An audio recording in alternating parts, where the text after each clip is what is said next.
This is VSiN PrimeTime. Live from the Circus Sportsbook in downtown Las Vegas on VSiN, the sports betting network.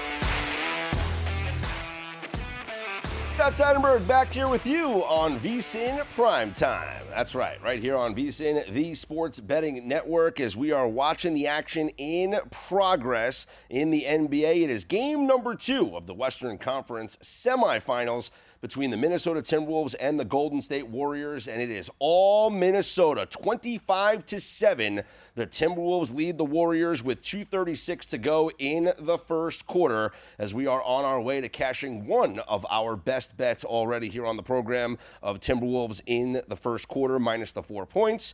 I'm not going to count it just yet. Things could happen, but also we are on the bigger best bet. The main best bet that we gave out was Timberwolves minus 7 in the first half. Taking a look inside the numbers here of this first quarter, which has been dominated by the Minnesota Timberwolves, it has been the inability of the Warriors to score points. And this is something that we pointed to here in these playoffs, as not just without Steph Curry, you're wondering if they're going to be able to score, but even with Steph Curry.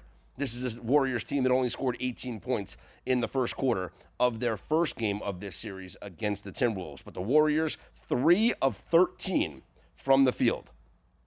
1 of 6 from the three-point line. They've even missed 2 free throws in this game. But Draymond Green hasn't attempted a shot yet. Jimmy Butler is 2 of 3 from the field. He's got the three-pointer that was the first shot that was made.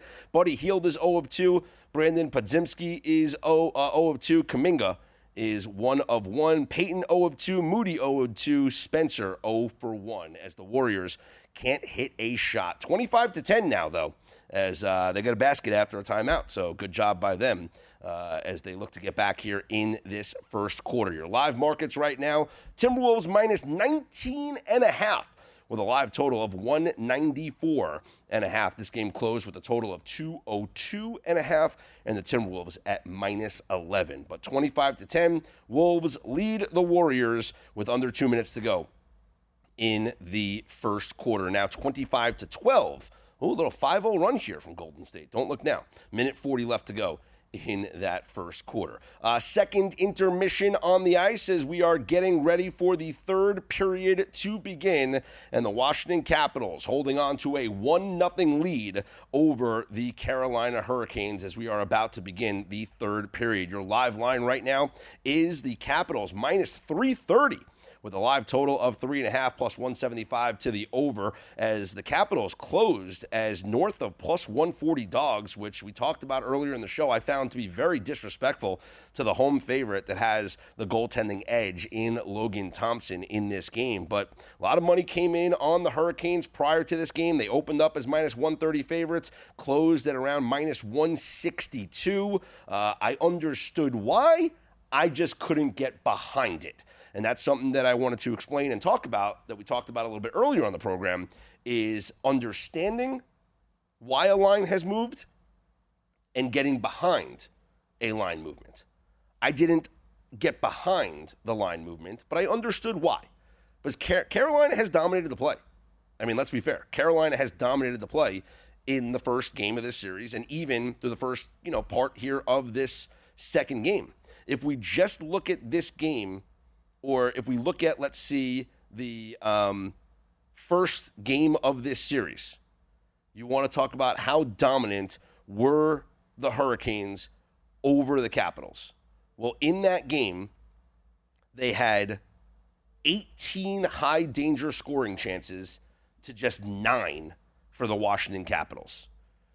They scored 2 goals in that game, 1 in overtime, but they should have scored 4 goals in that game, if we're looking by the expected goal numbers.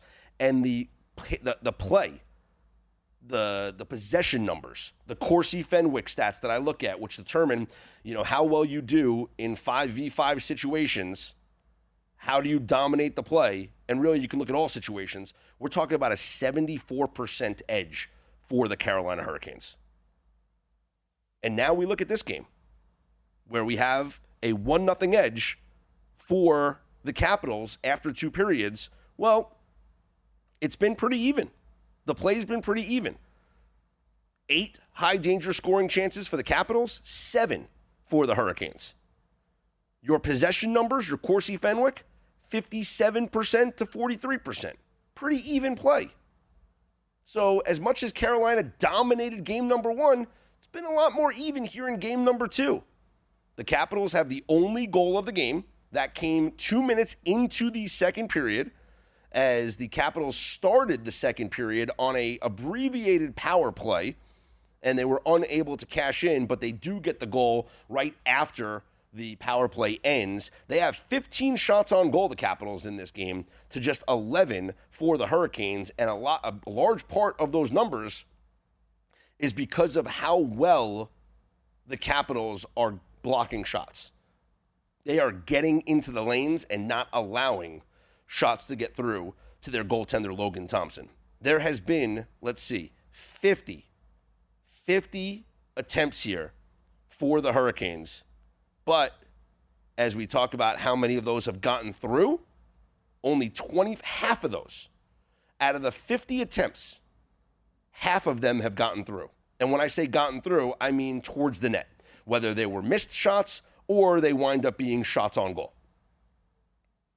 As there's 24 blocked shots, or 25 blocked shots, and now we have a goal by the Capitals, a 2-0 lead for the Capitals as they score on the power play against the Hurricanes. They have cashed in now on their first power play goal in this game. They were 0 for 3. They have cashed in now. The Hurricanes are 0 for 2 on the power play, and we have a 2-0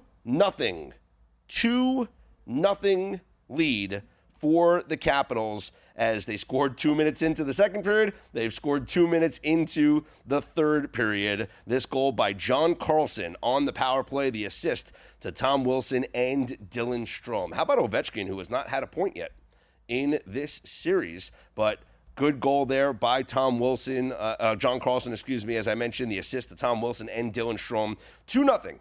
Capitals lead the Hurricanes here in the third period as your live total right now is still at 3.5. And your live markets, if you think Carolina comes back to win, you can get them at plus 800 right now. But I like where we sit here with our Capitals play. As far as the total is concerned, do we get multiple empty net opportunities? The only way I could look is the over right now. And this is a game that I was on the under. I leaned the under the whole way. At 3.5, the only way I can look is the over because we can get at least one empty net goal to make this 3-0. Or if the Hurricanes score a goal, it could be 3-1. You never know. You might get 2 empty net goals. This could be a 4-0 game.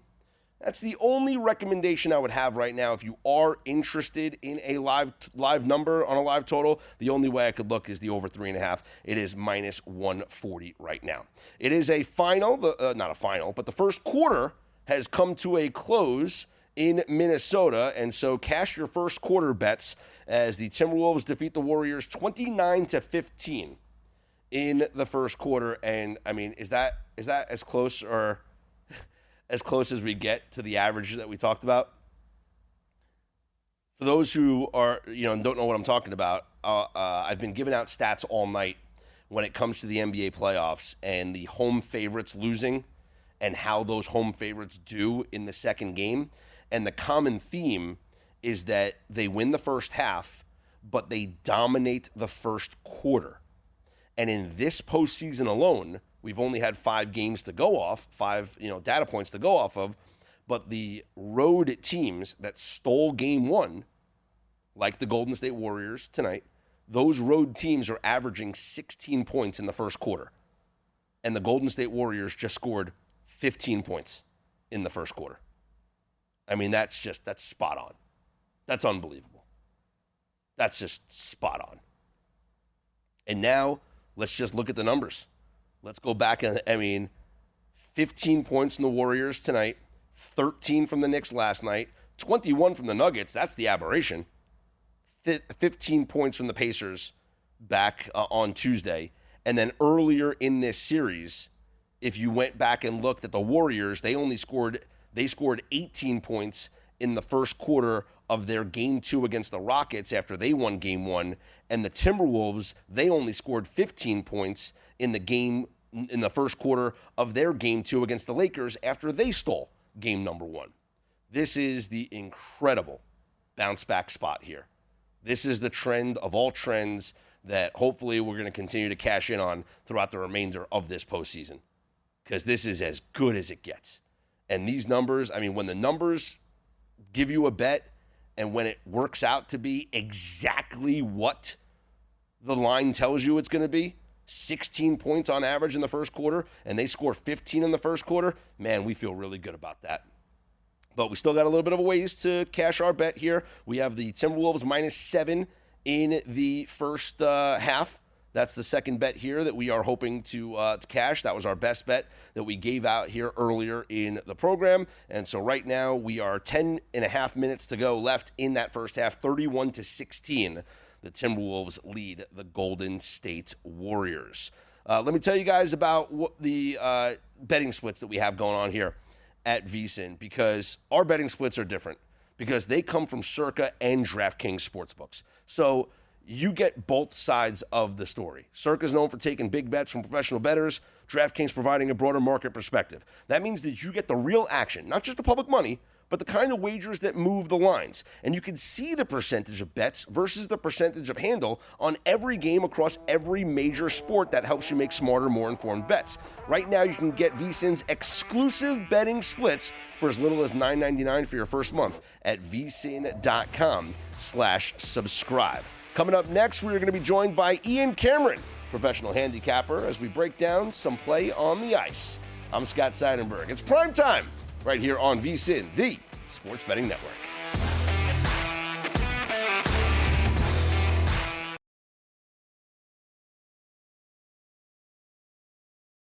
This is VSiN PrimeTime on VSiN, the Sports Betting Network.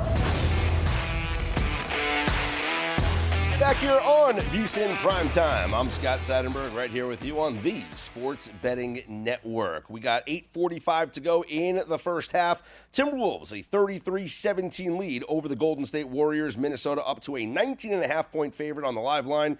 Your total down to 188.5. And on the ice, we have 11 minutes to go, so almost halfway through the third period, Capitals with a 2-0 lead on the Hurricanes, as we might have a stoppage, might have a penalty, but 2-0 Capitals lead the Hurricanes right now. Let's talk more hockey. Joining us on the Progressive guest line is a professional handicapper, Ian Cameron, and you read his work on Twitter at Bobano Bets. Ian joins us here on VSiN Primetime. Ian, thanks so much for joining us here, and I want your thoughts on this Capitals-Canadiens game in this series before we talk about the game here in Vegas between the Golden Knights and the Oilers. What did you make of the line and the movement prior to this game, where we saw Carolina get jumped up all the way from a -130 favorite to closing around the -160, -165 favorite in this game? Yeah, well, Scott, I think it's a couple of things. Number one is Carolina was obviously dominant in game one. There's no doubt. They were the much better team. It's flattering to Washington that game even went to overtime. Carolina just had the puck all night. They were in the offensive zone all night. Washington could barely muster up any chances, any sustained pressure against Carolina. Carolina was much the better team in game one. So I think some bettors reacted to that in pushing the lineup, because they opened -130. It closed around -170. That's like a 40-cent move. That's a significant move on Carolina. So I'm sure it's partially because of that, how good they were in game one, maybe not trusting Washington to be better in game two. And the second thing is there's a bunch of people that are numbers bettors, math bettors, analytics bettors. And the analytics, I think, of all the major sports, the big four, football, basketball, baseball, hockey, I think if you had to pick a top three analytically strong, advanced metrics strong statistical teams in the major sports combined, you'd probably have to put Carolina in the NHL in the top 2 or 3. Like, that is how year after year they have just been a phenomenal team as far as the advanced numbers, Corsi, puck possession, expected goals for and against, ozone time, all of those numbers that are used by a lot of the analytic, approach bettors love Carolina and will look to bet them at every reasonable opportunity. And I'm sure that group got in on Carolina. The way I see it with Carolina is they're a team that sometimes, with all those great numbers on their side, they don't make the most of it. Like sometimes with offensive zone time, Scott, I don't care how long you've been in the offensive zone. What are you doing with it? What are you doing with those chances? And sometimes we even saw it in game one for as dominant as they were. They needed overtime to win that game. They just don't have the production and the efficiency to go with all that puck possession and offensive zone time. And I trust Washington as the team in the season they've had with probably the guy that's going to win the Coach of the Year to bounce back, have a better game plan. And then once that price got to plus 150, Scott, I just said to myself, got to take Washington at this price. And at the moment, they're up 2-0, so we're hoping they can hang on here. I'm with you. I did the same play, and we're hoping that they come through and cash it for us. They have a 2-0 lead, but Carolina will go to the power play now. We're about halfway through this third period. Still a long ways to go, Ian. Let's take a look now at Game 2 here in Vegas between the Oilers and the Golden Knights, as I was actually surprised that we didn't see more movement on this line because of the idea of Vegas being the heavy favorite in game number 1 that lost and defending home ice here tonight. I thought more money would come in on the Golden Knights to even up this series at a game apiece. What did you think? I think this is maybe reluctance to support Vegas, that is. This is now, I think, a lengthy enough, I don't know what the word is, malaise from the Vegas Golden Knights that my concerns are growing. I don't think they played great in the Minnesota series. I didn't love the way they defended the best players for the Minnesota Wild. Kaprizov and Boldy really had a ton of success in that series. They didn't really shut down that top line until I guess you could say Game 6, the closeout game. They had a lot of success. And when you look at Vegas now, their defense and Aiden Hill, who was the backbone of the Cup run in 2023, I don't think he's been nearly as sharp. And you look at an Edmonton team that now, Scott, they're 5-0 after that falling down 2-0 against LA. And they've done it with just their, McDavid, Draisaitl, but don't sleep on what Hyman's done. And Nugent Hopkins has stepped up, and Bouchard's not making defensive mistakes like he did.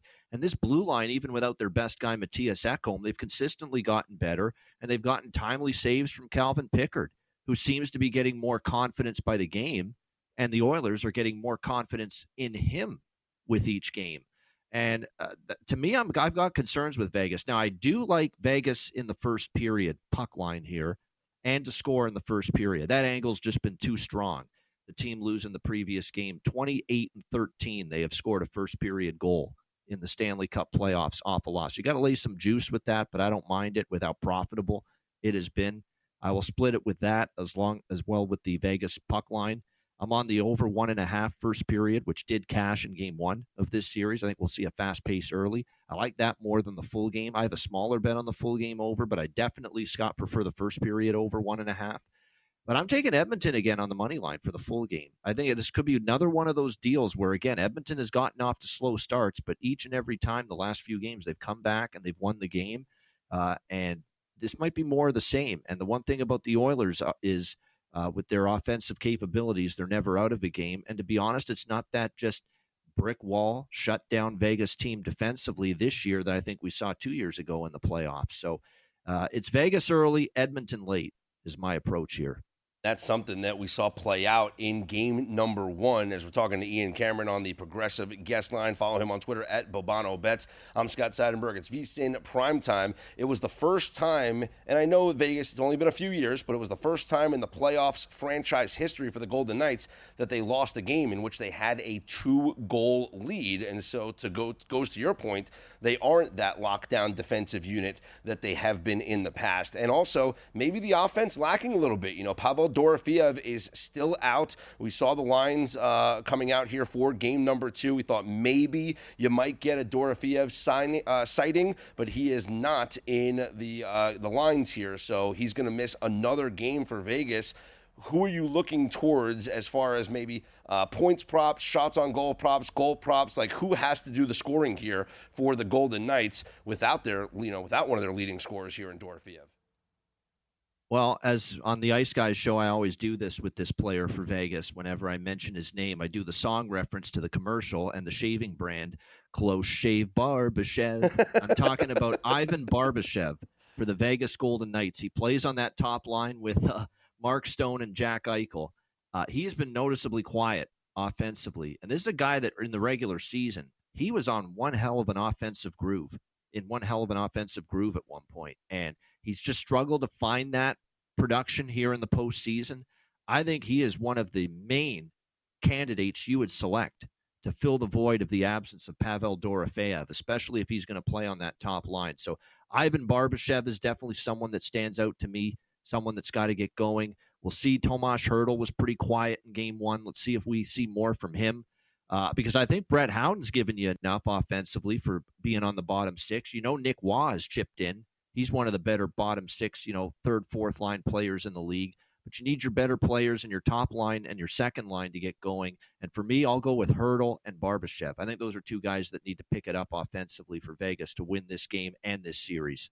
Right now, you can get, if you want to bet a goal scorer prop, and, it could be a little pizza money here, Ivan Barbashev is right around plus 320 to score a goal, and Tomas Hertl, shorter odds, plus 210 on Hertl, anytime goal scorer. And the favorite, of course, is Leon Draisaitl, who just seems to score goals at will here, as he is a Hart Trophy finalist. Final thing, Ian, we got about a minute left. Does the winner of this game win this series? If it's Edmonton, yes. That's if the it's easy Vegas, answer. I'm not convinced. Yep. Ian, great stuff. Appreciate the time as always. Enjoy the game and good luck with your bets. You too, Scott. Always good to be with you. Enjoy the rest of the night. Good luck, and to the listening audience as well. There he is, Ian Cameron. Hit him up on Twitter at Bobano Bets, professional handicapper. Great stuff, great insight when it comes to hockey there. And kind of a trick question there about the winner of this series winning, because I do believe if Vegas goes down 0-2, I think they're toast. I don't think that maybe they'll force a Game 5 back here in Vegas, but I don't see them winning 4 out of 6 against, or 4 out of 5, I should say, against Edmonton. But if Vegas wins tonight, this series, to me, it's anybody's series, because these teams could very easily split in Edmonton, and Vegas, with their strong home ice, they're avenging a loss. This is the third best home team in the NHL this season. It's the only way I could look tonight is the Vegas Golden Knights to even this up. I might take a flyer on that Barbashev anytime goal scorer, though. That could be a little fun little plus 300 prop bet. I'm Scott Seidenberg, always on Twitter at Scott's On Air. It is VSiN Primetime right here on the Sports Betting Network.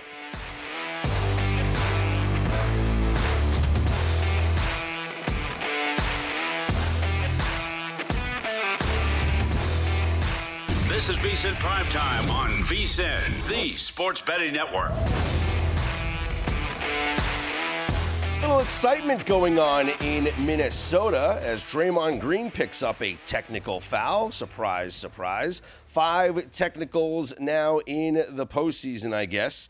And Bobby Marks, former general manager from working at ESPN, he tweeted out 7 technicals will get a 1-game suspension. Draymond's got 5 right now here in the postseason. So, and according to a lot of reports here that Draymond is, here's from Dave McMenamin, who NBA reporter for ESPN. Green is fortunate to still be in the game.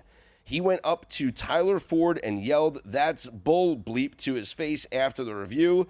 Warriors assistant coach Jerry Stackhouse had to bring Green back to the bench. And just now, Anthony Edwards has gone to the locker room. Watching him limp right now, he is not putting a lot of weight down on his left ankle. So Anthony Edwards has gone to the locker room. He was on the floor holding his ankle. He was helped down. Watching him go to the locker room right now. There is 5 minutes and 20 seconds left in the first half. The Timberwolves are holding on to a 39-22 lead. So we are hoping that the Wolves can still cash our first half bet here without Anthony Edwards. But your live number on the game is Timberwolves minus 19.5. I got to be honest, I might be intrigued by a Warriors bet here. If the Timberwolves can pull away a little bit more, I would be interested in taking a Warriors line at north of plus 20 or so, because I would think that if this is a 20-point lead at some point here for the Timberwolves, we're not going to get Anthony Edwards is not going to come back in this game. because there's no need to. If they're in control of this game and they're winning convincingly, they're not going to run the risk of getting him hurt even further, and he did not look good limping to the locker room. So I would take a shot here on the Warriors. I mean, not right now. I'm going to wait to see this half play out, and obviously we'll get clarity on the Anthony Edwards injury once we get to the half. But a 42-24 lead for the Timberwolves with 4 minutes to go in the second quarter. Live line is Timberwolves minus 19.5. So a couple of things I would be looking at here in regards to the Anthony Edwards injury. One is I would look at the Warriors on the live spread, because now it becomes almost like an even game. No Steph Curry for the Warriors, no Anthony Edwards for the Timberwolves. I would also be looking at maybe a second half to go under, or especially a fourth quarter to go under, because I can see when this game gets down to the wire, these teams play out the strings in the fourth quarter and just dribble out possessions and just call it a game. I can see that happening, especially with a star player like Anthony Edwards injured. Now, if you recall, in game number 1, Anthony Edwards had a miserable first half.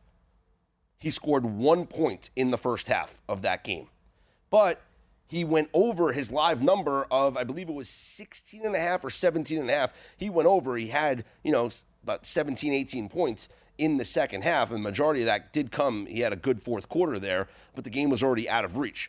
I might take a look here at some sort of live total or going with the Warriors in the second half, because with no Anthony Edwards, you're not going to get that offensive surge in the second half. It's going to be a much more inside attacking game with Gobert. Maybe Randall does shoot a couple of more threes. So from a live player prop perspective, we could be looking at like Julius Randle to pick up the scoring. Naz Reid, maybe, as we look inside the box score and see who's been doing the scoring here. Let's see. For the Timberwolves, Anthony Edwards has 7 points on 2 of 7 shooting. Randall's got 11 points. Jaden McDaniels has 8. And then Nickeil Alexander-Walker off the bench has 7. So that's been the majority of the scoring here from the Timberwolves. It has been Julius Randle leading the way. He is 0 of 1 from three-point range, 4 of 8 from the game, though, and he has made 3 free throws. So I would look, we're going to look at some live player props once this gets to the half. But with this being a 20-point lead or so right now, and the Timberwolves are up 46-28, the only way I could look right now in this game is towards the Golden State Warriors or towards some sort of a total bet. And as I mentioned, live player props as well. The one thing I will say is when I dove inside those numbers with as I talked about, those 5 teams so far in these playoffs, and now we're going to call it 6 if this first half comes home for us, these teams, these home favorites, are dominating the first half, and they are dominating the first quarter. I gave out the numbers earlier as to why we played the first quarter bet and why we played the first half bet. This season, in these playoffs alone, the road dogs that stole a game as a road dog and then are the road dogs again the next game, they are averaging only 16 points per first quarter. But these teams have much better second quarters, and they have much better second halves. So if you look at this postseason alone, those teams, the home favorites that lose the game and then are home favorites the next game, they dominate the first half, outscoring their opponent 63-47. But if you look in the second half, they're outscoring their opponents in the third quarter 29-24. So they have a 5-point edge in the third quarter. But in the fourth quarter, now this is where it gets interesting, because in the fourth quarter, these games are primarily blowouts. They are actually being outscored in the fourth quarter. That's right. The home favorites that are coming off the loss, that are in the bounce back spot like the Timberwolves are tonight, they are actually being outscored in the fourth quarter 27.8 to 19.6. And so if Anthony Edwards is out for the remainder of this game, and we haven't gotten any confirmation of that yet, the only thing we know is what we saw when we watched him limp to the locker room, I'm looking at maybe a Warriors play in the second half, or especially a Warriors play in the fourth quarter. that could be an angle to look at for sure, is the Warriors in the fourth quarter. And let's just look at the games in this postseason. As we talked about what we've seen so far in this postseason with the first quarter and these teams barely scoring anything, right? Well, last night, the Knicks outscored the Celtics 30-17 in the fourth quarter. We know what happened. They went on to win that game, erasing the 20-point deficit. The Nuggets, who were getting blown out, they outscored the Thunder 30-25 in the fourth quarter. The Pacers outscored the Cavaliers 36-21 in the fourth quarter. Now let's even go back to the Warriors previously. Now again, Steph Curry there, so it's a different story. But previously in these playoffs, when they were in this role in the first round against the Rockets, they only scored 18 points in the first quarter, so that was the great trend that we played upon. But they outscored the Rockets 23-22 in the fourth quarter. And the Timberwolves, who were in this spot against the Lakers in the first round, and we talked about the Timberwolves only scoring 15 points in the first quarter, they outscored the Lakers 20-13 in the fourth quarter. So there's a live bet to be made right now, and it's probably not available yet, but it should be once this game goes to the half. And that bet is the Golden State Warriors in the fourth quarter. And I think we could just take the fourth quarter money line. Like, it's probably going to be listed as soon as the halftime hits. You might be able to play a fourth quarter line already on the Golden State Warriors. But even if you are not able to play it like right now, or when this game goes to the half and we're about a minute away from going to the half, after the third quarter, that's a play that we're going to make. We're going to be on the Golden State Warriors in the fourth quarter. And I'm just going to even look further back because I've been talking about the going back to post-COVID and the start of the 2021 season. Again, those first quarter and first half numbers have been extremely strong. Those teams in the fourth quarter are, once again, being outscored 26.5 to 24.1. So this is a strong trend here, just like the first half was a strong trend and just like the first quarter was a strong trend. So we are going to play, and especially now with Anthony Edwards looking like he won't come back in this game, and especially not in the fourth quarter, should this wind up being a blowout situation. We're going to look at the Golden State Warriors fourth quarter bet. That's the bet to be made. We are going to cash this first half bet, so congratulations to all those who tailed our two best bets on this game, which was cashing the Timberwolves to cover the 7 in the first half. We cashed that, and cashing the Timberwolves to cover the -4 in the first quarter. Congratulations to anybody who cashed that. And if you just picked up on some of the trends that I was laying down and you went with a Warriors team total to go under in the first half, you cashed that as well. And now, as I went through these numbers for the second halves, and especially later in the games like the fourth quarter, the bet that we're going to make moving forward, and we'll check these lines now that we've officially hit halftime, Warriors fourth quarter. That's a bet we're going to make. 56-39, the Timberwolves lead the Warriors at the half, and we are down to the closing minutes here in D.C. A minute 18 left. The net is empty. Capitals lead the Hurricanes 2-1. It's VSiN PrimeTime here on the Sports Betting Network.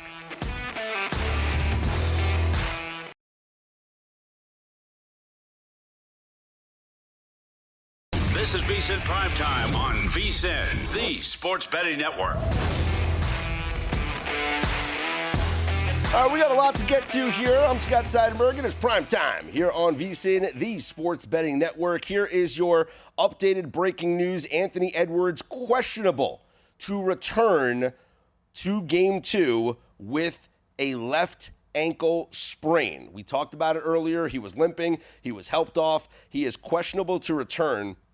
And the only way I can look at this game right now is to bet the Golden State Warriors. Now, they're plus 17.5 for the game. I'm not going to take that. What I want to bet is the Warriors in the fourth quarter. We talked about that last segment, how strong those trends have been. Right now, you can get the Warriors minus 120 on the fourth quarter. That's available right now at DraftKings. So I would place a bet on the Warriors in the fourth quarter right now.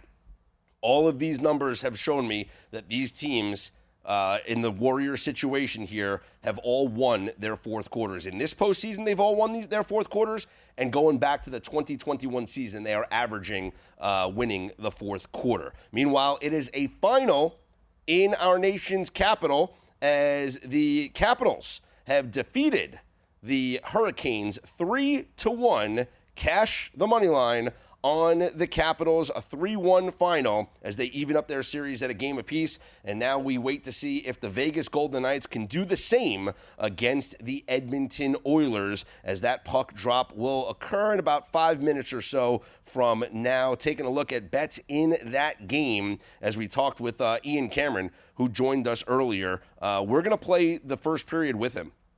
We were talking about the first period to be a higher scoring period. The over 1.5 in the first period is a play that we like here. And the Knights to score first. That's something that we really like here. Now, the Knights' goal in the first period, that's a little bit different. That would be, let's see what the juice is on that. Team total in the first period, I can't even find that right now, but we'll take a look at that. Let's see. Knights in the first period. Let's see. Well, first period over 1.5 is at minus 145. And that's a good line here. So that's in Vegas. We got minus 145. DraftKings is juiced up to minus 166.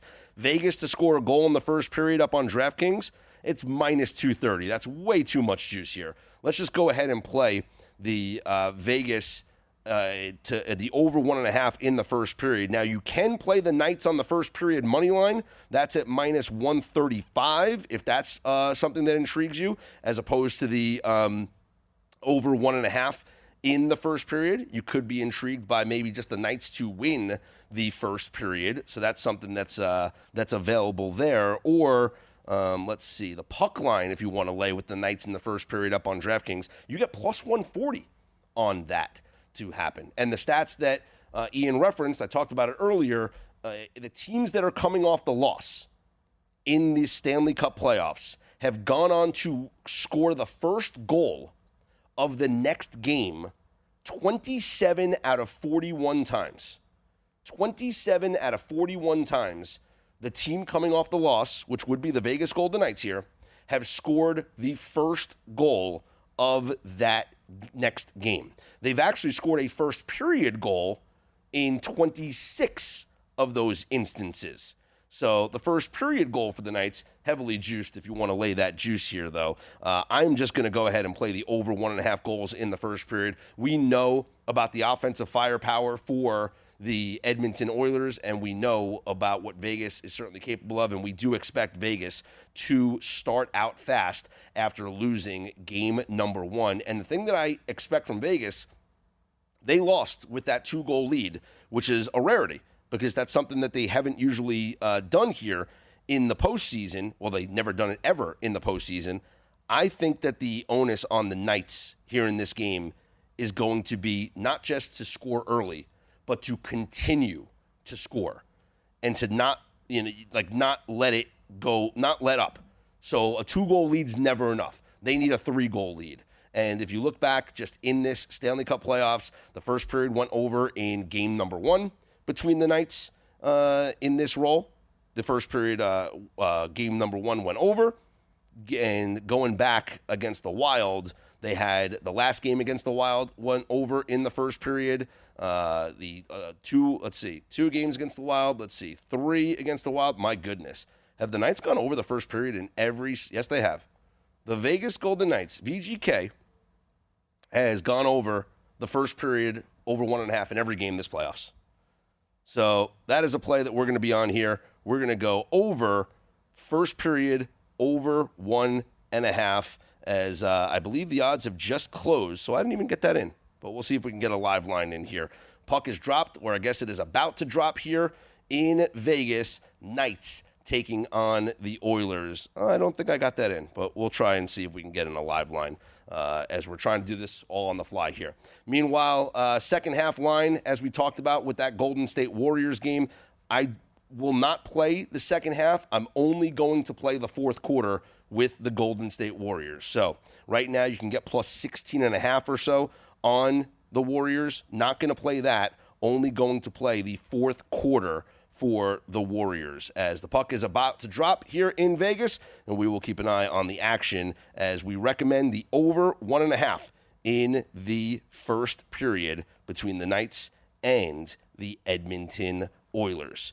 All right, let's take a look at what's going on in Major League Baseball as we got free baseball in Atlanta. That's right. The Atlanta Braves, who went into the top of the ninth inning, tied at 2 with the Cincinnati Reds, allowed a 2-run home run to Hines, and then went into the bottom of the ninth inning down 4-2, had runners on first and third, and I didn't understand this at the time. And honestly, I don't even know if I don't know if I still understand this. But they had first and third with nobody out. And it is a 4-2 game. They did a sacrifice bunt. Now, it was a safety squeeze, okay? And I guess from a Atlanta perspective, it worked out for them because it was a safety squeeze. So they scored a goal. They scored a goal. They scored a run and made it 4-3, but the batter was out on that sacrifice bunt, and it moved the runner on first, moved over to second base. So now there's one out and a runner on second. You then got a Michael Harris single that scored that tying run, and then Baldwin and Verdugo got out. Baldwin struck out, Verdugo grounded out, and that's how the ninth inning ended. And everyone's like slapping high fives and congratulating White for that sacrifice bunt or that safety squeeze that scored the one run. But I didn't understand it because why would you give up an out there? Okay, like you got one run, but you were down by 2. It's not like you needed one run. You needed 2 runs there. Now, they eventually got it, and I guess, with Harris coming up, you put a runner in scoring position for him, and he did get a single, which scored the run. But at that point, I don't know. I'm just kind of letting my guy hit there because the worst thing he could do, I guess, the worst case scenario is he grounds into a double play. It still scores that one run, and then it's 4-3, and then nobody's on base, and you're in a worse situation than you are. But I don't know. A sacrifice bunt? Just, hey, listen, I'm not a major league manager, but it is what it is. We are in the top of the 10th inning, though, and tied at 4 between the Braves and the Reds. Looking at your live line in this game, and it is the Braves minus 130. Speaking of tie games, we are tied at 5 apiece in Tampa between the Rays and the Phillies. I didn't play this personally, but we talked about it and gave it out here on the show as a betting recommendation of playing the live over 6.5 earlier in this game, and we have easily cashed that as it is 5-5 now in the ninth inning. And the reason was we looked at the bullpens, and we did not trust the bullpen for the Phillies, and we did respect the Phillies offense. And so the reason why we recommended, or I recommended, the live over as opposed to betting on the Phillies to come back and win was because I like the Phillies to score off the Tampa bullpen. And if the Phillies were going to score and come back to win, well, that was going to put us at 5 runs anyway. So we were already going to be at 5 runs. I just didn't trust the Phillies bullpen to not give up any runs. So if the Phillies were going to score to get us to 5, maybe the Phillies bullpen could just give up a couple of runs and we'd be over 7. And that's exactly what happened. So it's a 5-5 game now in the top of the ninth inning. Hey, smarter bets start here and last all year long with VSiN Pro. For a limited time, we are slashing the price of our annual subscription. Normally $240, now just $199. And when you sign up today, we'll throw in an extra 2 months for free. That's 14 months of VSiN Pro access for less than 50 cents a day when you use promo code PRO. Get 14 months of access to the daily best bets, exclusive betting splits, 24/7 live video on the VSiN Watch app, plus all of our special edition betting guides. Go to vsin.com/subscribe and use promo code PRO. Lock in 14 months of VSiN Pro. This is VSiN Primetime.